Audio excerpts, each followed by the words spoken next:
السلام علیکم، حبیبہ چینل میں خوش آمدید۔ میری چھوٹی بہن کی شادی پسند کے لڑکے سے ہوئی۔ لڑکے نے شادی سے پہلے ہی اپنا گھر میری بہن کے نام کر دیا۔ سٹارٹ والے دنوں میں تو سب کچھ ٹھیک ٹھاک چل رہا تھا، لیکن پتہ نہیں اچانک کیا ہو گیا۔ میری بہن کو سمجھانے والے بہت تھے، مگر وہ نہ سمجھ تھی۔ نہ جانے اس کے دماغ پر کیا بھوت سوار تھا۔ خیر، اب تو اس کی شادی ہو گئی۔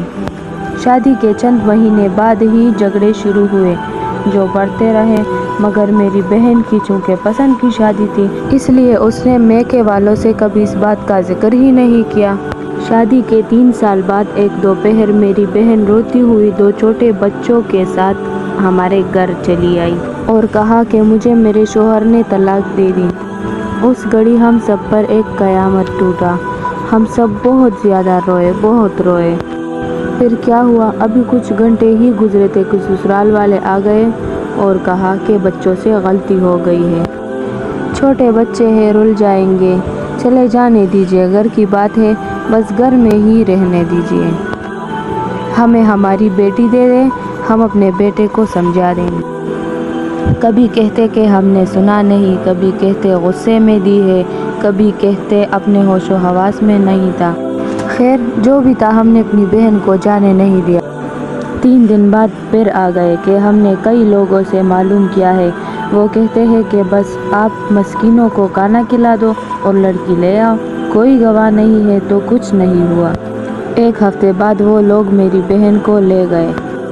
میرے والدین نے بھی غلطی کی، میں خود بھی قصوروار، کیونکہ بچوں کا مستقبل خراب ہوتا دیکھ کر ان کا ساتھ دیا اور بہن کو بھیج دیا۔ ہمیں دین کا اتنا معلوم بھی نہیں تھا۔ میری بہن تو ان کے ساتھ چلی گئی، لیکن اس دن کے بعد سے اس گھر میں بہت زیادہ بربادیاں شروع ہوئی۔ گھر میں بچے بڑے سب بیمار پڑ گئے۔ غربت اتنی زیادہ ہو گئی کہ بس کچھ اتا پتہ ہی نہیں چل رہا تھا۔ بہنوئی بھی دن بدن بری عادات کا شکار ہونا شروع ہو گیا۔ آج اس بات کو کئی سال ہو گئے ہیں۔ میری بہن کے نام جو گھر تھا وہ بک گیا، میری بہن کے سارے زیورات بک گئے۔ اب ہم نے معلوم کروایا تو پتہ چلا کہ میری بہن کو طلاق ہو چکی ہے۔ یہ بات میری بہن اور بہنوئی دونوں جانتے تھے، لیکن اس کے باوجود بھی وہ لوگ گناہ عظیم میں مبتلا رہے۔ وہ گھر اب بربادیوں کا مرکز بن چکا ہے۔ غربت دندنا رہی ہے، بیماریاں موج مستی کر رہی ہے۔ ہم آج بھی شرمندہ ہیں کہ ہم نے کسی مقامی عالم دین سے رجوع نہ کیا۔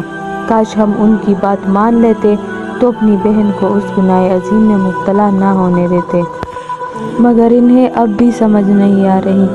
اللہ مجھ سمیت سب کو ہدایت دے، آمین۔ اور دوستو، اگر کسی نے میرا چینل سبسکرائب نہیں کیا تو پلیز سبسکرائب کیجیے۔